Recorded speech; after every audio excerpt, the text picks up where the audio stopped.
오늘 본문의 말씀을 가지고 하나됨을 힘써 지키는 교회라는 제목으로 하나님 말씀 전하도록 하겠습니다. 지난주 설교와 이번 주 설교가 제목만 봐도 밀접하게 연관된다는 거 아시겠죠?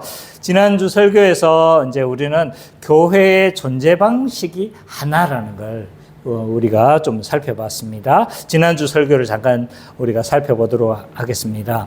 먼저 지난주 이제 2장 1절과 3절을 봐보면 구원받기 이전에 우리의 모습을 다시 한번 상기시켰던 것을 우리가 알 수가 있습니다. 우리가 어떤 상태라고 했어요? 죄로 인해 영적으로 죽은 상태였다. 라고 이야기를 했습니다. 그래서 이 영적으로 죽은 자는 이제 어떤 방식으로 행동하는가, 세 가지 삶의 방식에 대해서 이제 영적으로 죽은 자들의 삶의 방식이 나왔었죠. 그게 뭐였습니까? 이 세상의 풍조를 따르고 사탄을 따르고 육체의 욕심을 따른다라고 그렇게 했습니다. 그러면서 4절과 10절에서는 이러한 상태에서 하나님께서 어떤 은혜를 베푸셨는지를 이제 설명하는 거죠. 그래서 왜 하나님이 우리를 구원하셨는가? 4절에서 나와 있어요. 하나님의 긍휼과 사랑 때문이었다라고 이야기를 하고 있죠. 그리고 5절과 6절에서는 뭡니까?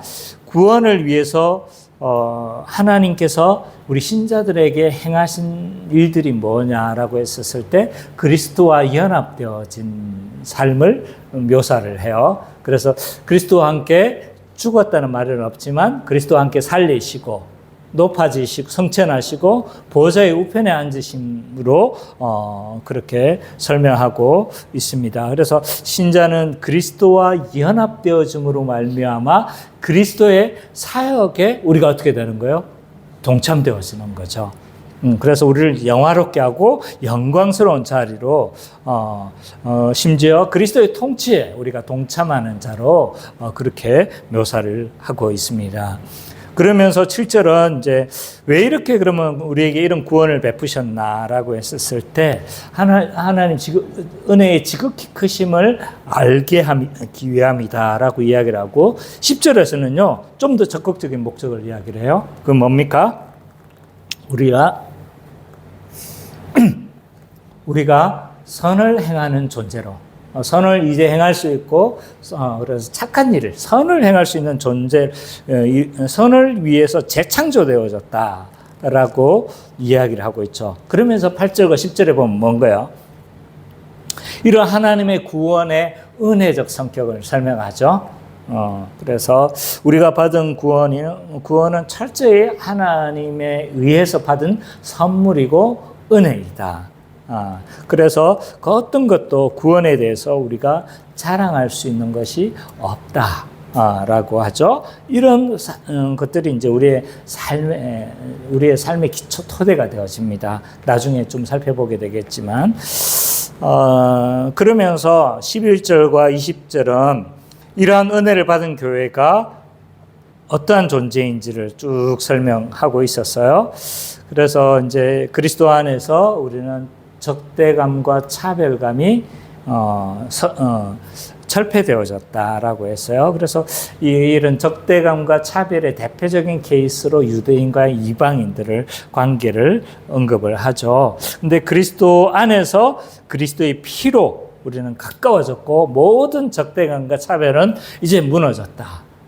라고 이야기를 하는 거예요. 이게 어떻게 이루어졌냐라고 했었을 때 두 가지로 설명해요. 하나는 이 적대감이 어떻게 생겨난 거냐. 죄로 인해서 생겨났기 때문에 근본 원인이 되는 뭔가요? 죄의 문제를 해결하는 방식으로 이 적대감을 해결했고 또 하나는요. 존재 자체가 하나가 되는 방식으로 이 모든 적대감을 철폐했다. 그렇기 때문에 교회는 어떤 방식으로 살아가야 된다는 거요? 한 가족, 동일한 시민권, 한 몸, 한 세 사람으로 우리가 함께 지어져 가야 된다. 라고. 그래서 이제 1절과 22절은 뭐예요? 우리가 은혜로 구원받아 하나가 되어 함께 하나로 지어져 가는 존재이다. 라고 이제 바울 사도는 그렇게 이야기를 했습니다. 자, 오늘은요, 이처럼 하나된 교회가 실제적으로 어떻게 하나가 될 수 있는지에 대해서 잘 설명하고 있다고 할 수가 있습니다. 그래서 1절과 6절을 나눌 수 있을 것 같고요. 7절과 16절로 이렇게 크게 나눌 수 있을 것 같아요. 먼저 1절과 6절은요, 하나가 된 존재로서 존재에 합당한 삶이 무엇인지를 딱 설명을 해요. 크게 이제 네 가지 삶의 방식에 대해서 이야기를 하고 있는데요. 먼저 1절과 6절을 우리 예지 자매가 한번 읽어주세요. 그러므로 주 안에서 다시 내가 너희에게 권한 모든 너희가 그리스도 바람에 합당하게 일하여 오직 겸손과 온유하고 성령으로 사랑 가운데서 서로 용납하고 평안에 매는 줄로 성령이 하나 되게 하신 것을 흡사시키라. 우리 하나의 성령도 한 분이시니 이와 같이 너희가 부르심이나 소망 안에서 부르심을 받았느니라. 주도 한 분이시요 구주도 하나요 세례도 하나요 하나님도 한 분이시니 그 만유의 아버지시라. 만유에 계시고 만유를 통일하시고 만유 가운데 계시도다. 아멘. 예, 이 하나가 된 존재로서 존재에 합당한 삶이 무엇인지를 이제 바울 사도는 쭉 설명을 하고 있는데요. 예수 그리스도의 십자가의 목적은 한마디로 말하면요, 하나님의 백성에 대한 새 창조인 거야. 하나님의 말씀에 순종할 수 있고 하나님 말씀대로 살아가는, 하나님에 대해서 살아난 이런 새 백성에 대한 창조다 라고 할 수가 있습니다. 십자가의 목적이 그런 거예요. 아담과 하와는 거룩에 실패했어요. 거룩에 대해서 실패했고, 이런 거룩에 실패하지 않은 또 이스라엘 백성처럼 그렇게 하나님의 백성으로 실패하지 않는 새 백성의 창조가를 위해서 이제 교회를 만들었죠. 근데 이 새 언약 백성의 특징은 뭐냐라고 했었을 때, 지난주에 한 게 이제 새 언약 백성의 특징이다 라고 말할 수가 있는 거예요. 좀 다른 관점으로 설명해 보면 2장 1절과 10절에서는요, 교회는 거룩하게 살아갈 수 있는 존재라는 거야. 거룩한 새 백성으로 창조했다는 거잖아요. 그죠? 그러니까 이 거룩한 하나님의 백성으로 그렇게 살아갈 수 있는 존재라는 거죠. 또 하나는 뭐예요? 11절과 22절에서 하나가 되어 한 몸으로 서로 돕는 배필로 살아가는 그러한 존재라는 거예요. 그래서 거룩한 하나님의 백성, 또 한 몸으로 살아가는 서로 사랑하는 백성인 거죠. 이걸 딱 한마디로 말하면 교회는 하나가 된 거룩한 백성이다 라고 정리를 할 수가 있습니다. 그러므로 우리가 부르심에 합당하게 살아간다는 건 뭐냐라고 했었을 때, 하나됨을 힘써 지키는 것이다 라고 말을 할 수가 있습니다. 그러면 어떻게 우리가 하나됨을 지켜내는가? 오늘 본문에서는 네 가지의 삶의 원리에 대해서 이야기를 하고 있어요. 그게 뭡니까? 모든 겸손, 온유, 오래 참음, 사랑 가운데 서로 용납함이 필요하다 라고 그렇게 이야기를 하고 있는 거죠. 이 겸손은 하나됨을 위해서 굉장히 중요한 덕목이죠. 이 겸손이 뭡니까? 다른 사람을 존중하며 높이는 것을 겸손이라고 할 수 있는 거죠. 그래서 남을 나보다 낮게 여기는 거예요. 그래서 이 겸손에서 다른 사람을 존중하고 다른 사람을 높여주는 걸 겸손이다 라고 할 수 있습니다. 온유는 뭐예요? 이 하나됨을 위해서 이것도 굉장히 중요하죠. 그래서 자기의 모든 권리와 이런 것들을 기꺼이 포기해서 다른 사람을 배려하고 다른 사람을 부드럽게 대하는 것을 온유다. 한마디로 말하면 이 온유는 뭐냐? 부드럽게 대하는 거다 라고 그렇게 할 수가 있습니다.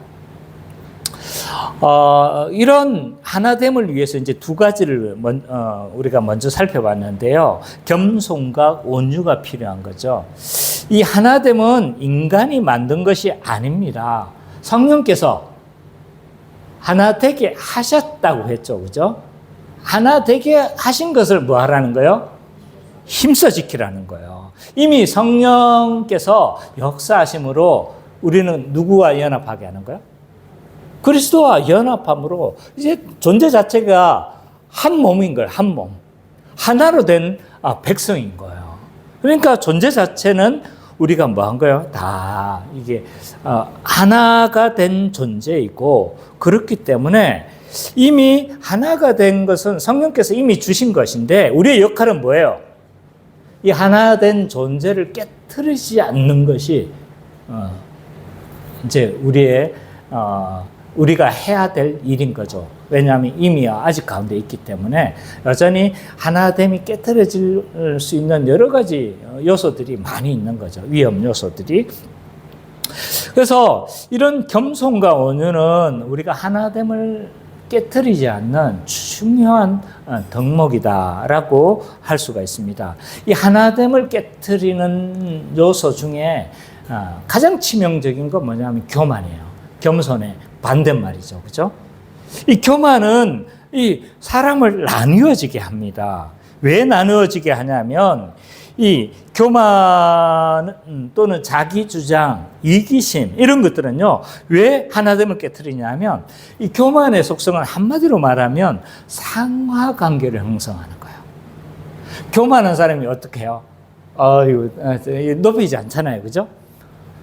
반드시 교만한 사람은요, 상하 관계를 형성할 수밖에 없어요.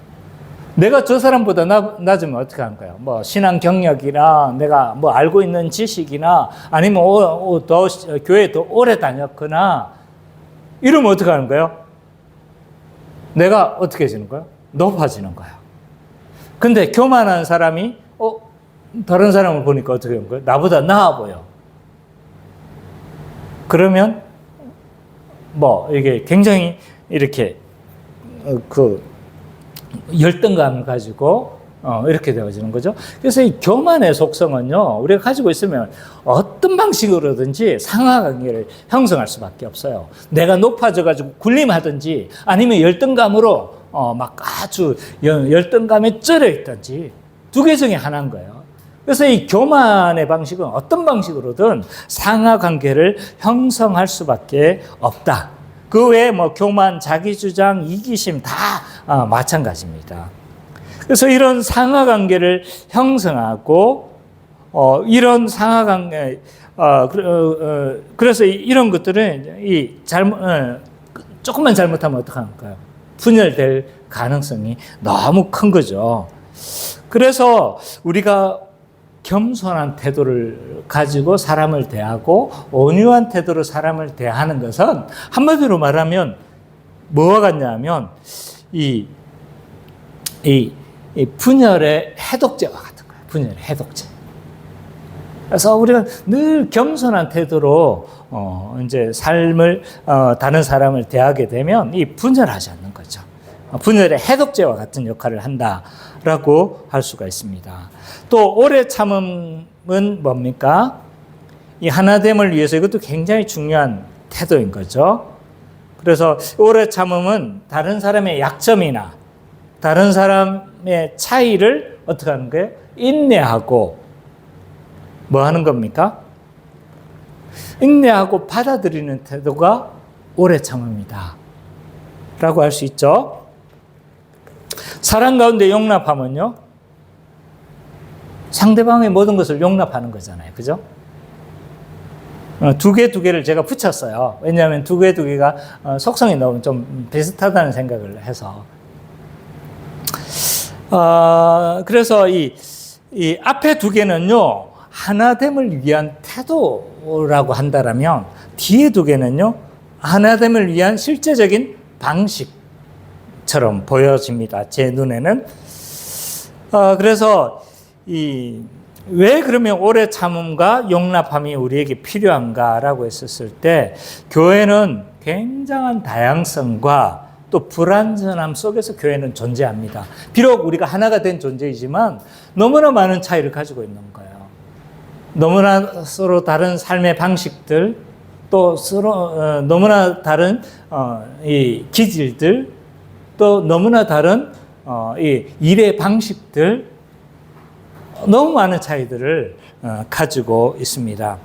성도 안에서도 우리가 한 몸이 되어졌다 할지라도 많은 차이를 가지고 있습니다. 어떤 사람은 저 같은 사람이 이제 극아이죠. 극아이. 제 가장 반대편에 선 사람이 누군가 같습니까? 우리 교회에서. 극이. 예지를 다 보고 있어요. 그렇죠?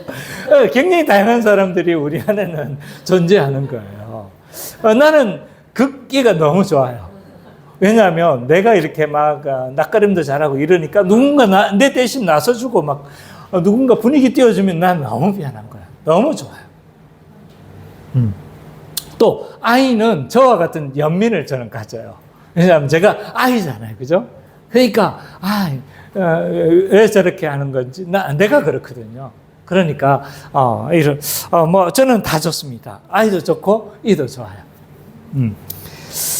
또 어떤 사람은 굉장히 감성적인 반면에 어떤 사람은 굉장히 이성적인 사람이 있죠. 전 사람들이 저보고 극티라고요. 굉장히 이성적인 거예요. 감성적이지 않습니다. 웬만한 일들에 있어서 저는 좀 이렇게 감정의 동요가 별로 없어요.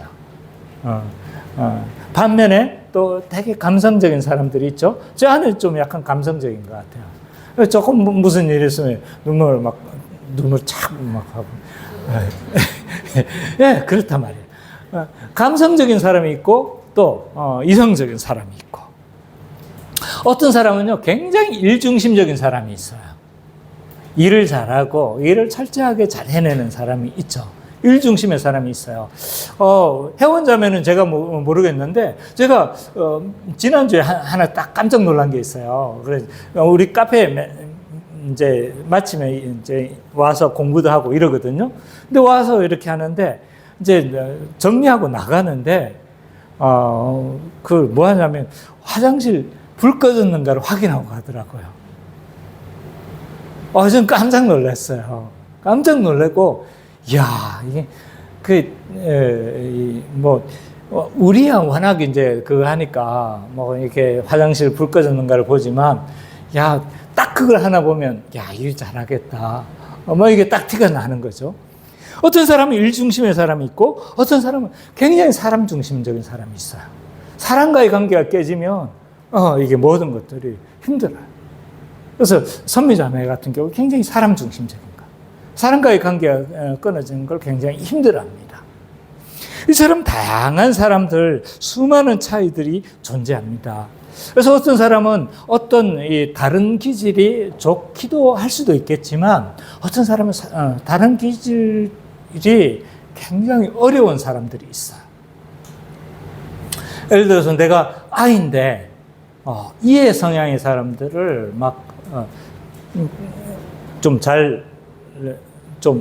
감당을 못하는 거죠. 그래서 제가 이게 20대 초반에 좀 그랬거든요. 이해 사람들이 찾아오면 내가 감당을 못하겠어요. 왜냐하면 막 와가지고 나는 안 친한데 친한 척한 거야. 친한 척하고 10년을 만난 것처럼 나한테 행동하니까 뭐 하는 거예요? 내가 감당을 못하겠더라고요. 그래서 좀 거리를 두고 싶고 그런데도 막 따라와. 그러니까 이게 이게 연륜이 오래되니까 다른 기질의 사람이 좋은데 그때는 뭐 한 거예요? 싫을 수도 있는 거죠. 그때 우리에게 필요한 게 뭐 한 거예요? 오래 참음과 서로 용납함이 필요한 겁니다. 그래서 나와 다른 기질이라 할지라도 나와 일 처리를 다르게 해나가는 사람이라 할지라도 우리는 어떻게 하는 거예요? 서로 용납하고 오래 참음이 필요하다라고 할 수가 있습니다. 그래서 이 네 가지는요, 하나됨을 유지하기 위한 하나님의 백성의 삶의 태도다. 다 네 가지가 밀접하게 하나됨과 연관된다는 거 알 수가 있겠죠, 그죠? 그래서 이 하나됨을 위한 이 삶의 태도고 방식이다라고 할 수가 있어요. 근데 이걸 어느 정도로 힘써 지켜내야 되는가? 이 선미자매는 지겨울 정도로 들었을 거예요. 힘쓰라. 하나됨을 힘써 지키라 라고 되어져 있죠. 힘써 지키라 뭡니까? 헬라가. 막 헬라어까지 다 외우고 있어요. 근데 헬라어는 모를 줄 알았는데 헬라어도 알고 있어요. 스푸다 존테스. 이 뭐냐면 이 용어에서 담긴 뉘앙스는 뭐냐면 모든 노력을 기울이고 빨리 서두르고 최선을 다하라는 이런 의미로 받아들여야 됩니다. 그래서 신학자 이 마르쿠스 바르트라는 사람은 이렇게 이야기를 했죠. 이 용어 안에 담긴 뜻은 서두름, 열정, 의지, 감정, 이성, 육체적 힘과 모든 마음가짐을 포함하는 전인적인 노력을 포함한다는 거예요. 서둘러야 되고요. 모든 열정을 가져야 되고 의지를 최우선으로 둬야 되고요. 우리의 감정과 이성을 최우선으로 두라는 거예요. 무슨 말이지? 그만큼 여기에서는 이 용어가 담긴 뉘앙스가 크다는 거예요. 힘쓰다. 이 힘쓰다는 우리는 그냥 적당히 힘쓴 거나 크게 힘쓴 거나 같은 맥락이잖아요. 그러니까 여기서 담긴 헬라어의 힘쓰다는 힘을 다해서 뭐 하라는 거예요? 노력하라는 거예요. 힘을. 모든 것에 우선순위를 두고 일들을 해야 된다는 거예요. 그래서 이런 태도들은 배격한 겁니다. 수동적인 태도, 정숙주의, 방관주의적 자세, 신중하게 여유를 보이는 태도, 이런 모든 태도를 배격한다는 거예요. 신학자 마르쿠스 바르트가 한 말입니다. 그러니까 이 뉘앙스 안에는 그런 의미를 가지고 있다는 거예요. 힘쓰다. 그래서 이 적당히 하는 그런 게 아니라는 거예요. 모든 노력을 힘써서 다해야 이 모든 하나됨을 힘써 지켜내야 된다. 라고 그렇게 이야기를 하고 있습니다. 그러면서 7절과 16절에는요. 이 하나됨을 위해서 4가지 태도가 필요하다고 했는데 4가지와 더불어서 복음의 진리도 필요하다라고 이야기를 하고 있어요. 복음의 진리. 자, 7절부터 16절을 우리 혜원자매가 한번 읽어 주십시오. 우리 각 사람에게 그리스도의 생명을 분량대로 오늘 주셨나니 다음으로 이르기를 그가 위로 올라가실 때에 사로잡혔던 자들을 사로잡으시고 사람들에게 선물을 주셨다 하였구나. 올라가셨다 하였은즉 땅 아래에 낮은 것으로 내리셨던 것이 아니면 무엇이냐. 내리셨던 그가 그 모든 하늘 위에 오신 자니 만물을 충만하게 하려 하십니다. 그가 어떤 사람은 성으로, 어떤 사람은 선지자로, 어떤 사람은 복음 전하는 자로, 어떤 사람은 목사와 교사로 삼으셨으니 이는 성도를 온전하게 하여 봉사의 일을 하게 하며 그리스도의 몸을 세우려 하십니다. 우리가 다 하나님의 아들을 믿는 것과 아는 일에 하나가 되어 온전한 사람을 이루어 그리스도의 정성한 분량이 충만한 데까지 이르리니 이는 우리가 이제부터 어린아이가 되지 아니하여 사람의 소금수와 반사하는 유혹에 맞아 온갖 교훈의 통주에 밀려 요동하지 않게 하려 합니다. 오직 사랑 안에서 참는 것을 하여 범사에 그에게까지 자랄지라. 그는 어린이 곧 그리스도라. 그에게서 온 몸이 각 마디를 통하여 호흡을 받으려고 연결되고 결합되어 각 지체의 분량대로 역사하여 그 몸을 자라게 하며 사랑 안에서 스스로 세워놓습니다. 자, 우리가 하나됨을 위해서 앞에서 말한 4가지 태도와 더불어서 복음의 진리도 필요합니다. 근데 이걸 설명하기 위해서 좀 논리적으로 이제 빌드업을 하죠. 7절과 10절을 보면 이 그리스도께서 각 교회들마다 각 교회 각 사람들에게 그리스도의 선물을 분량대로 은혜로 주셨다라고 이야기를 해요. 그게 이제 말이 좀 어려워요. 그래서 이제 예수님은 십자가 사역을 통해서 제 문제를 해결하셨고 성찬하셔서 보좌의 우편에 앉아 계시는 거예요. 근데 그 보좌의 우편에 계신 그리스도가 교회에 뭘 주신다는 거예요? 선물을 주신다는 거예요. 은혜의 선물을 주는데 그게 2가지로 이야기를 하고 있어요. 하나는 뭡니까? 목사를 비롯한 직분자들을 주셨다는 거예요.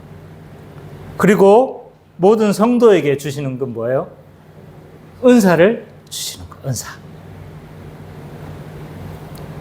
그래서 이 교회를 충만하게 하기 위해서 그리스도께서 각 교회 각 사람들에게 은혜대로 또는 분량대로 선물을 주신 거예요. 그래서 교회마다 이 말씀의 직분자들을 주시고 또 모든 성도 각 개인에게는 은사를 선물로 주셨다라고 이야기를 해요. 그 11절과 12절에는 그 직분자들이 누군지를 설명해요. 누굽니까? 사도, 선지자, 복음 전하는 자, 목사와 교사. 이 네 가지 직분을 이야기를 합니다. 사도와 선지자는요, 뭐와 관련되어지냐면 하나님의 계시를 받는 자들과 연관되어집니다. 그래서 선지자들도 그렇고 사도들도 하나님의 계시를 어떻게 한 거예요? 받고 기록했죠, 그죠? 그래서 구약의 선지자들이 어떻게 했습니까? 선지서를 기록했잖아요, 그죠? 그래서 계시에 기록하는 것과 계시를 받아 기록하는 것과 밀접하게 연관되어져 있습니다. 그렇기 때문에 이들은요, 사도적 진리로 교회의 기초를 놓은 직분이다 라고 할 수 있어요.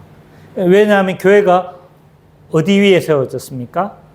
사도들의 터 위에 세워졌잖아요, 그죠? 그러니까 사도들의 가르침 위에 세워졌기 때문에 이 사도들은 계시를 받아서 그것을 기록했고 그 기록한 그 말씀을 토대로 해서 뭐가 생겨나는 거예요? 교회가 생겨나고 교회의 기초를 형성하는 거죠. 그러니까 아주 이제 교회의 기초를 놓는 직분이라 할 수가 있습니다. 그러나 이 사도들과 선지자들은요, 예수님 당시까지만입니다. 계시가 완결되어졌기 때문에 더 이상 존재하는 직분이 아닙니다. 복음 전하는 자는 뭐 하는 거예요? 그 받은 계시를 어떻게 하는 거예요? 전하는 자들이겠죠. 당연히, 그죠? 복음 전하는 자들이니까. 목사와 교사는 어떤 역할일까요? 다 계시와 관련된 말씀의 직분자들이에요. 앞에 그 사도와 선지자들은 계시를 받은 자들이고, 전하는 자, 또 복음 전하는 자는 그것을 전하는 자고, 목사와 교사는요, 이미 교회가 세워진 곳에 복음으로 지도하고 양육하는 직분이 교사와 뭔 거예요? 목사인 거죠. 근데 이 목사와 교사는 신학자들에 따라서 다른 직분으로 보기도 하고 같은 직분으로 보기도 합니다. 왜 이제 같은 직분으로 보는 사람들은 정관사가 딱 하나예요. 교사와 목사 앞에 정관사가 붙어 있거든요. 그러니까 그 목사와 교사가 되어지는 거죠. 그러니까 이 정관사 때문에 한 직분을 말한다. 목사가 또 뭐이기도 한 거예요? 교사이기도 한 거죠. 또 다르게 보는 사람들도 있긴 하지만 어쨌든 그렇습니다. 그래서 이 네 직분을 통해서 교회에 이제 선물로 주신 거죠. 그래서 이 말씀의 직분자들의 주신 목적이 뭐래요? 11절에 보니까 성도를 온전하게 하고 봉사의 일을 하게 하며 그리스도의 몸을 세우기 위함이다 라고 그렇게 이야기를 합니다. 그리고 성도들의 은사를 보면요, 교회를 충만하기 위해서 각 성도들에게 은사를 주셨어요. 이건 이제 뭐 다른 곳에서도 많이 이야기를 해왔지만 교회론에서 배웠죠, 그죠? 왜 은사가 교회를 충만하게 합니까?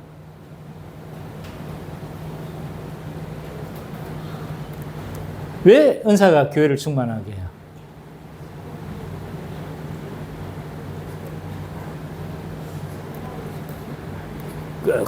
그래서 좀 설명해야 되겠네요.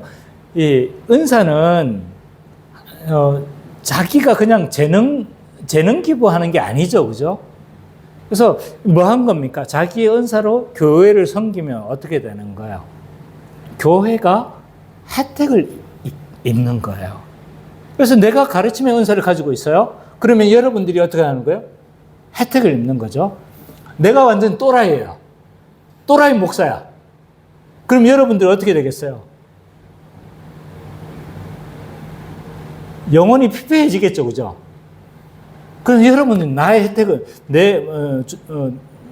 내가 어떤지는 모르겠지만 나의 목사의 은사와 이런 것들로 어떻게 한 거예요? 혜택을 입은 거죠.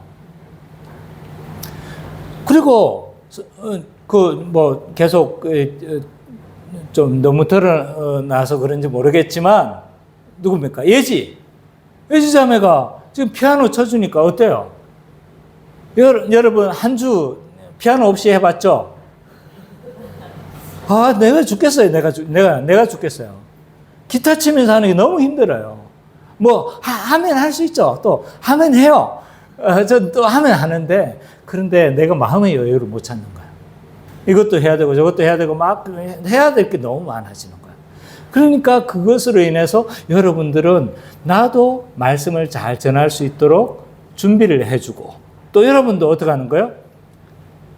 어떤 사람은 완전히 음치인데 반주가 없으면 막 완전히 자기가 작사 작곡을 하면서 노래 부르는 사람 있잖아요. 근데 반주를 해주니까 어떻게 합니까? 그냥 이게 편안하게 될 수가 있는 거잖아요. 그죠? 이런 것처럼 한 사람이 은사를 제대로 발휘하면요, 교회 전체가 막 혜택을 입는 거예요. 그래서 우리는 은사를 발휘하는 것에 있어서 부끄러워할 필요가 없어요. 그리고 어떤 사람이 은사를 적극적으로 발휘하잖아요? 그럼 어떻게 해야 됩니까? 또 나댄다. 이래야 될까요? 이러면 이제 끝나는 거예요. 그 교회는. 그래서 고린도전서 13장이 있는 거예요. 네가 천사의 말을 해도 사랑이 없으면 어떻게 하는 거예요? 그리고 네가 모든 걸 다 내어주는 구제를 할지라도 뭐 하지 않으면 사랑이 없으면 끝나는 거예요. 은사는요, 사랑이 없으면 끝나는 거예요. 그래서 누군가가 정말 어렵게, 어떤 사람은 잘 치지도 못할 수도 있잖아요. 예시 처음에 어땠습니까? 막 피아니스트 아니었잖아요. 근데 그래서 그래도 용기를 내서 목사님 저 하면 안 돼요? 하면 좋지. 네. 그런 거죠. 그래서 용기를 내서 했단 말이에요. 내가 잘하는지도 모르고, 그러나 좀 거기에 대해서 할 줄 아니까 어떻게 하는 거예요? 용기를 냈었을 때, 아이고 잘했다 하면서 격려해주고 이렇게 해야 되는 거죠. 이렇게 함으로 교회는 어떻게 합니까? 충만해지는 거예요. 이런 사람이 많아지면 많아질수록 교회가 혜택을 입는 겁니다. 그래서 이런 은사를 주셔서 교회를 그래서 이 은사를 가리켜서 하나님 나라의 분깃이다 라고 합니다. 그래서 각 분량대로 다 분깃으로 다 각각 주신 거죠. 그래서 이 은사를 통해서 교회가 충만해진다라고 할 수 있어요.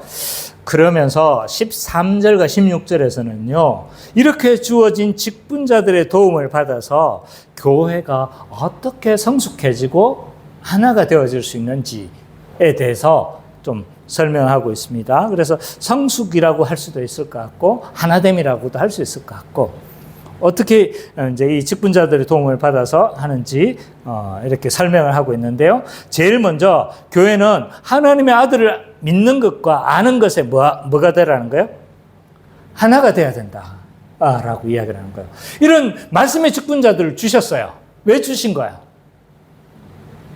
믿는 것과 아는 일에 하나가 되기 위해서라는 거죠. 그래서 여기서 목사의 역할이 굉장히 중요한 거예요. 목사가 뭐 한 겁니까? 모든 사람들을 복음으로 충만히 가르쳐서, 다 잘 가르쳐서 어떻게 해야 됩니까? 아는 것과 믿는 것과 아는 일에 하나가 되도록 해야 합니다. 그래서 저 같은 경우는요, 새 가족 한 사람이 들어오잖아요. 너무 마음이 좋아요. 근데 또 반대 측면에서는 어떤 마음이 있냐면 너무 부담이 있어요. 저 사람을 어떻게 세워서 다시 또 우리와 같은 복음의 한 진리로 하나로 만들 수 있을까? 저는 너무나 즐거워합니다. 그러니까 목사님 부담스러워 하시니까 우리 전도하지 말자 이러면 될까요? 안 될까요? 안 돼요. 너무 좋아요. 그러나 이런 거룩한 영적인 부담감도 있다는 거죠. 그와 더불어서 목사는 열심히 가르쳐서 믿는 것과 아는 일 하나가 되게 해야 되겠지만 믿는 사람은요, 여기에 동참해야 되겠죠. 그래서 열심히 배워야 되는 거예요. 그래서 믿는 것과 아는 일에 하나가 되도록, 일치가 되도록 뭐 해야 됩니까? 힘써야 합니다. 그래서 양육, 우리 교회가 너무 좋은 게요, 양육에 저항하지 않는다는 거예요. 우리 교회 너무 좋습니다. 양육한다고 하면요, 당연히 해야 되는 걸로 받아들이고 그냥 저항하지 않으니까 너무 좋습니다. 근데 이제 가르치다 보면요, 교회들마다 나타나는 정상은 뭐냐면, 이거 아는 건데 또 해야 됩니까? 안 돼요. 그리고 또 계속 가르치면 또 아는 척을 해요. 근데 물어보면 몰라. 진짜 힘듭니다, 이러면. 모르는 걸 인정하고 그냥 배워가면 어떻습니까? 가르치기도 좋은데, 이거 뭐 아는 건데 또 들으니까 좋네요. 이러면 저도 힘이 쫙 빠져요. 좀 몰랐는데 새로운 걸 알면 어떻습니까? 이거 저도 뭐라고까지는데 분명히 몰랐는데 안다고 하니까 막 뭐 할 수도 있는 거죠. 네. 그래서 배우기에 뭐 해야 됩니까? 힘써야 되는 거죠. 힘써서 빨리 믿는 것과 아는 일에 하나가 되도록, 일치하도록 우리는 어떻게 해야 되는 거죠? 힘써야 되는 거죠. 또 공유 예배도 마찬가지입니다. 공유 예배도 될 수 있으면 좀 빠지지 않도록. 그래서 우리가 믿는 일과 동일한 진리, 동일한 말씀, 동일한 성경, 지금 우리가 마가복음하고 뭐 이런 것들이 있잖아요. 이런 것들이 다 공유가 돼야 되는 거예요, 서로. 근데 너무 많이 빠지면 어떻게 됩니까? 이 공유가 안 되잖아요, 그죠? 그러면 이제 이게 갭이 너무 커지잖아요. 그러면 이제 다른 소리를 하는 거예요, 나중에. 그래서 이렇게 함으로 우리는 어떻게 합니까? 복음의 장성한 분량까지 우리는 자라가야 합니다. 왜 이렇게 자라가야 되느냐? 14절에서 이유를 설명하고 있죠. 교회가 장성한 분량까지 자라가야 되는 이유가 뭡니까? 성숙하지 못하면 어떡합니까? 어린아이처럼 이리저리 흔들리는 존재가 된다는 거야. 이거 어린아이가 뭐 이렇게 막 어떡합니까? 잘 분간을 못 하잖아요. 우리 성민이 같은 경우는 뭐 완전히 어렸을 적에 완전히 뭐라고 해야 될까요? 어디로 튈지 모르는 공이라고 해야 될까요? 공이 막 굴러가잖아요. 차도 뭐 상관이 없는 거예요. 공 굴러가면 와 공이다 하고 뭐 어떡하는 거예요? 막 달려가가지고 그러면 딱 어떻게 해야 되는 거예요? 어린아이니까 그런 거예요. 어린아이. 그래서 어린아이는 잘 분간을 못하고 쉽게 유혹을 받아서 뭐 합니까? 이렇게 막 흔들릴 수 있잖아요. 그죠? 신자도 마찬가지라는 거예요. 복음으로 장성한 분량이 자라지 않으면 뭐에 흔들리는 거야? 세속의 가치에 의해서 흔들리기도 하고 잘못된 가르침에 의해서 흔들리기도 하고 막 미혹되기도 하고 어떨 때는 분간을 못해서 가기도 하고 이렇게 뭐가 뭔지를 잘 분간을 못하는 거예요.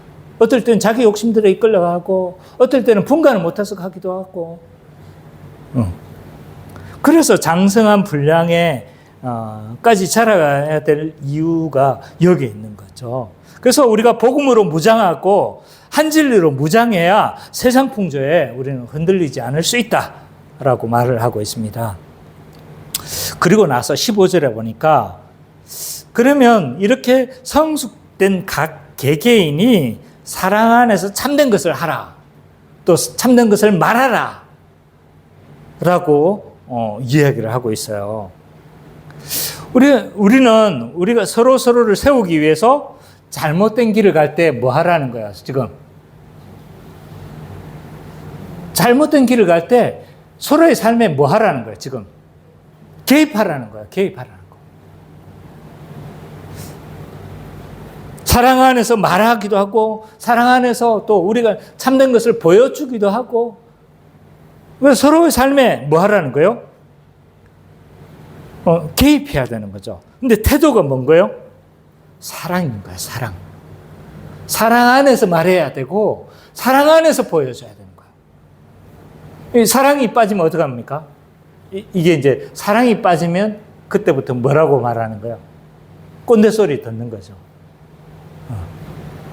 그래서 사랑으로 우리는 참된 것을 말하고 사랑으로 참된 것을 우리는 보여줘야 된다. 그래서 사랑 안에 서로 서로 간섭하고 이렇게 했었을 때 16절에 보니까 어떻게 되는 거예요? 교회는 유기적인 성장이 가능하다고 이야기를 하는 거예요. 각 마디의 도움을 받아 지체가 서로 유기적으로 연결되어지고, 이 마디는 목회자로 보는 시각이 많습니다. 그래서 마디와 각 지체들이 서로 연락하고 서로 도움을 받으면서 유기적으로 교회가 성장해 나간다는 거예요. 자, 1절과 16절은 이렇게 정리할 수가 있을 것 같아요. 바울은 부르심에 합당하게 행하여 하나됨을 힘써 지키고, 주님이 주신 직분자들을 통해 진리로 하나 되어 서로 건면함으로 자라가야 된다. 그러니까 교회는 네 가지 태도를 통해서도 하나됨을 지켜내지만, 또한 우리가 하나됨을 지켜낸다는 건 또 뭘로 하나가 되는 거예요? 진리로 하나가 되는 것이다 라고 말을 할 수가 있습니다.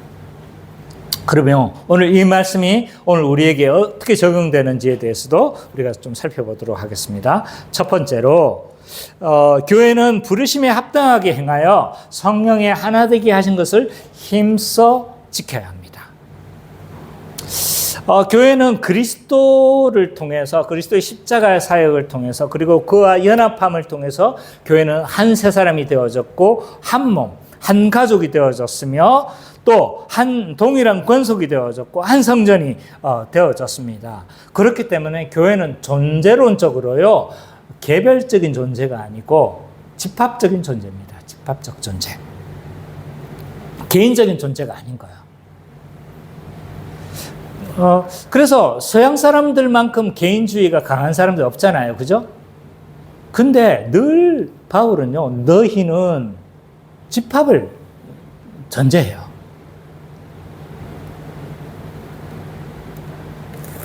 그래서 교회론적으로 기본 전제를 하고 있습니다. 바울 사도는요. 그래서 왜 하나가 돼야 되는가? 이거는 우리가 오후에 배우는 것과도 좀 밀접하게 연관되어 있었죠.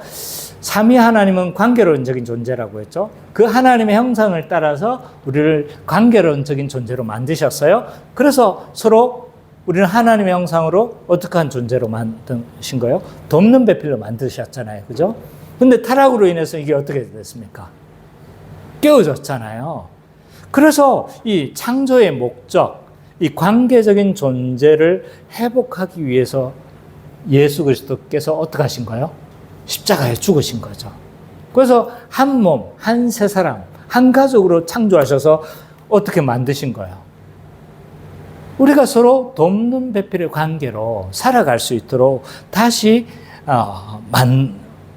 만드셨죠.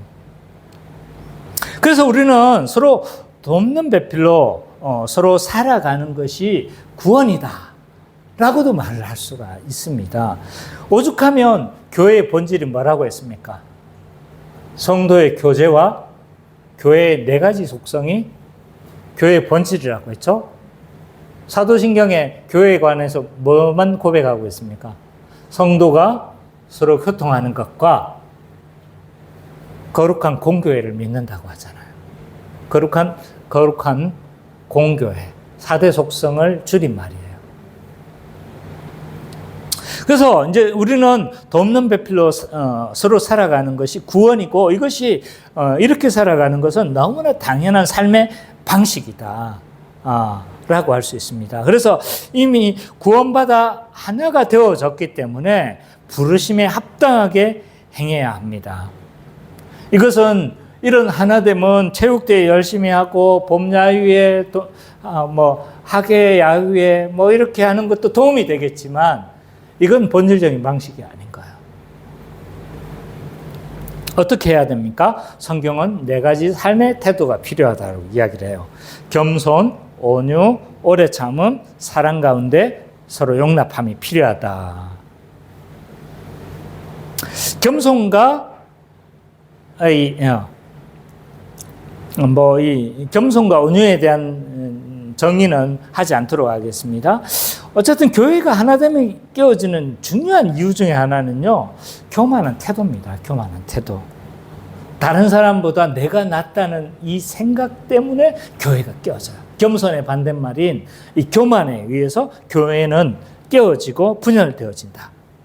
자, 아담과 하와가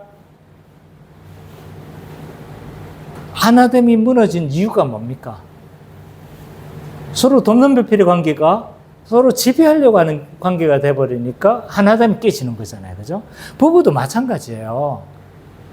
부부가 한 사람이 지배하려고 해보세요. 그러면 그 부부는 반드시 파탄 나게 돼 있어요.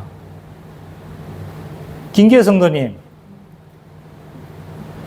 공감을 해 주셔야죠. 여기 공감해 줄 수 있는 사람이 없어요, 지금. 지배하려고 하면 깨지는 거잖아요. 그죠? 그러니까 서로 돕는 배필로 살아야 이 부부 관계가 유지가 되는 거거든요. 교회도 마찬가지예요. 어떤 한 사람이 교만해져서 뭔가 내가 이 사람들을 지배하고 이 사람들 위에 군림하려고 하는 순간 교회는 하나됨 박살나는 거다. 가인과 아벨이 이 형제됨이 깨어지는 것도 교만이었어요.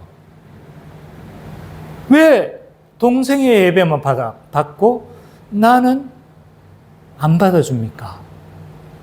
그러면 자기가 회개해야 되잖아요. 기분 나빴던 거예요. 그거 어떡합니까? 그 교만함 때문에 자기 동생을 돌로 쳐 죽였어요. 사울과 다윗의 연합이 깨어진 것도 사울의 교만 때문입니다.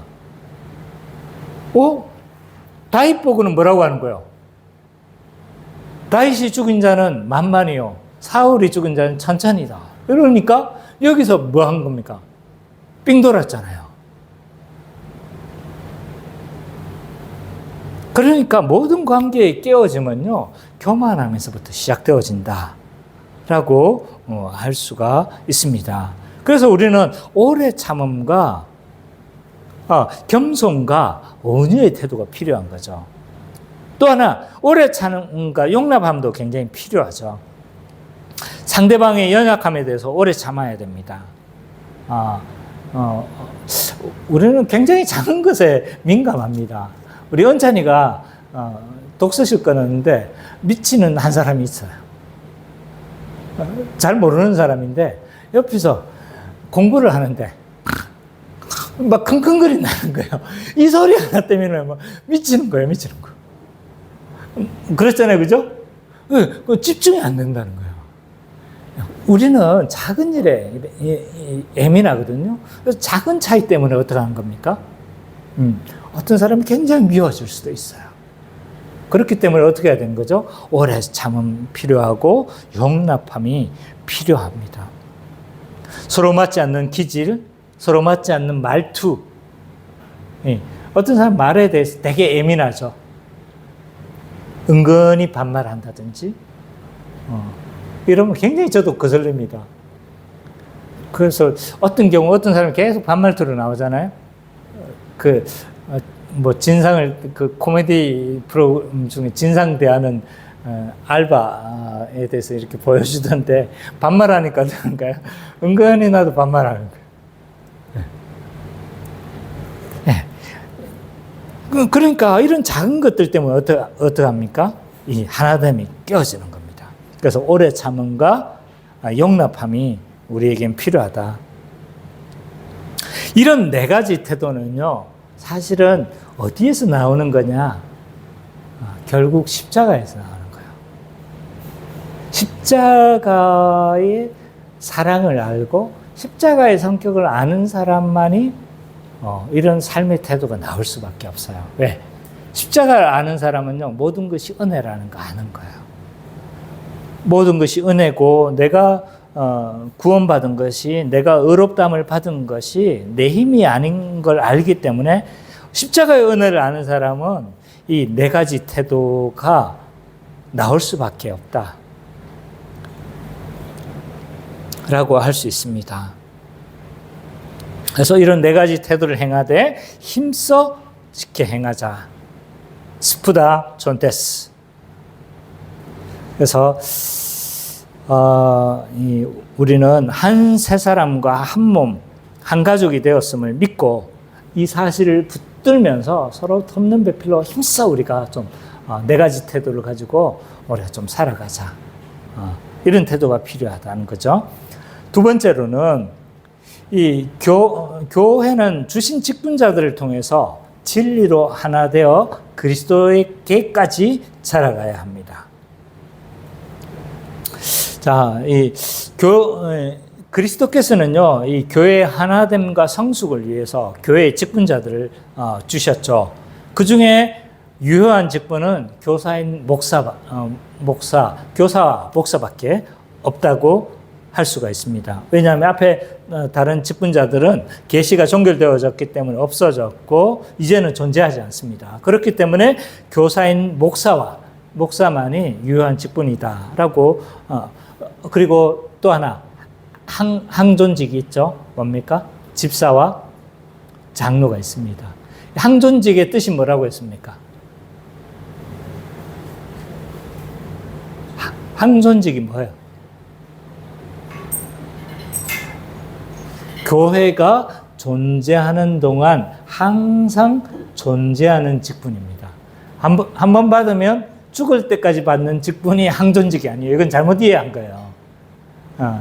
그래서 한 번 받으면 죽을 때까지 항존직이니까 계속 이 직분을 가지고 있다고 생각해요. 아닙니다. 저도 목사를 내려놓는 순간 한 명의 성도로 내려갑니다. 그래서 이 장로도 있잖아요. 교회에서 심의정지를 하면 끝이 나고 다른 교회로 옮기면 사실은 장로가 아닙니다. 근데 예우적으로 협동장로를 해주긴 하지만 사실은 항존직을 한 교회가 존재하는 동안 항상 존재하는 직분이지 그것이 한 번 받으면 끝까지 한다는 의미에서 항존직은 아닙니다. 어쨌든 이 직분자를 주셨는데, 그래서 이 직분자를 통해서 믿는 것과 아는 일에 하나가 돼야 되는데, 어느 누구도 이 교회의 한몸 된 지체 중에 어느 누구도 진리를 아는 일에 제외가 돼서는 안 됩니다. 이걸 좀 힘써야 돼요. 그래서 교회도 마찬가지죠. 따라오는 사람만 양육해서는 안 돼요. 그래서 잘하는 사람만 이제 이렇게, 그리고 하려고 하는 사람만 끌고 가려고 해서도 안 되는 거죠. 한 몸이 되어졌다면 어떻게 해야 되는 거예요? 느려도 다 같이 가야 됩니다. 제가 사랑의 교회 제자훈련을 제가 오랫동안 준비를 하고 제자훈련을 하려고 저는 마음을 품고 제가 개척을 하든 뭘 하든 저는 제자훈련을 꿈꾸지 않은 적이 없었습니다. 그래서 이 제자훈련을 계속하고 다른 셀도 다 보고 다 했지만 제자훈련 다 한계를 가지고 있어요. 그래서 제자훈련을 가지고 하고 그나마 제일 나은 그거라고 생각을 했는데, 근데 어느 순간 제가 교회를 알고 나서 제자훈련의 맹점을 알게 됐어요. 제자훈련은 누구를 끌고 갑니까?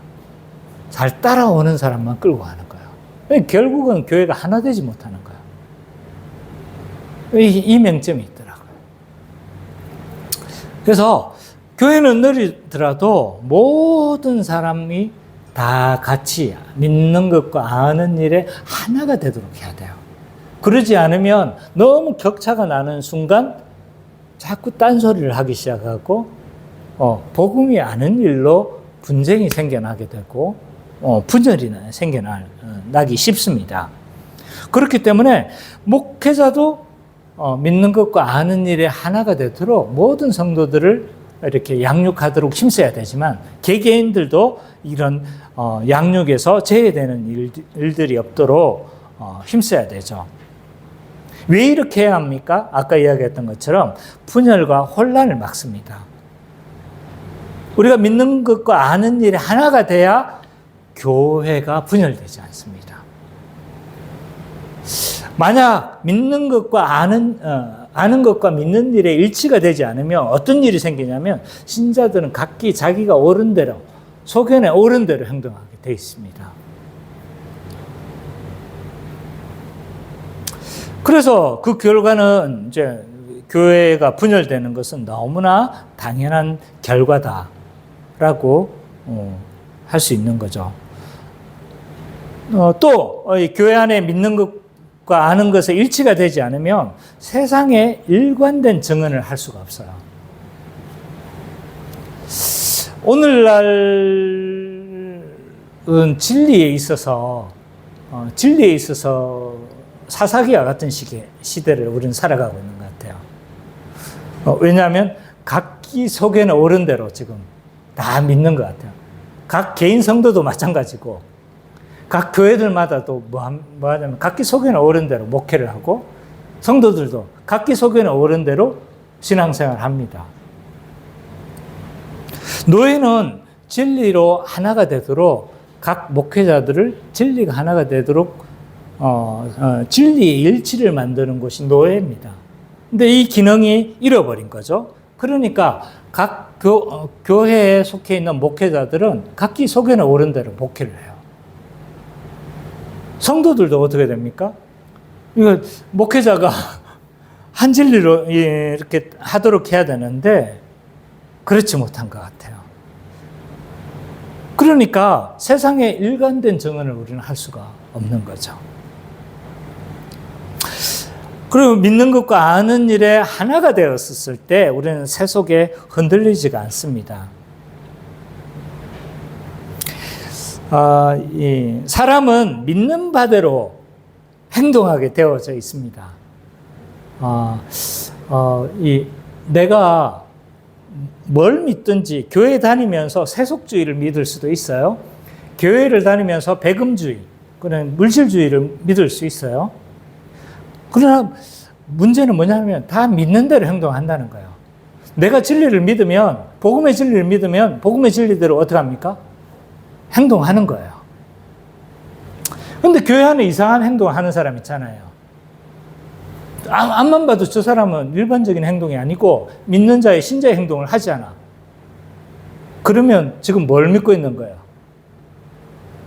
복음의 진리를 안 믿고 있을 가능성이 굉장히 큽니다. 그분은 어쩌면 뭘 믿고 있는 거예요? 지금 다른 어떤 세속주의를 믿고 있든지, 자기는 다 믿고 있다고 이야기를 하죠. 그러나 다른 걸 믿고 있는 거예요. 왜? 복음의 열매를 보이고 있지 않잖아요. 그렇기 때문에 우리가 복음의 진리를 일치하지 않으면요, 우리는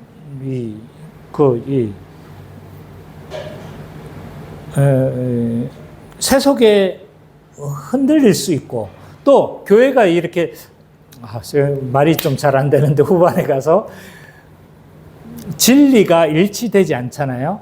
그러면 어떤 일이 벌어지냐 하면 치리를 하지 못해요. 왜냐하면 이거 일정한 기준이 없잖아요. 교회가 일정한 기준이 없으면 뭘 합니까?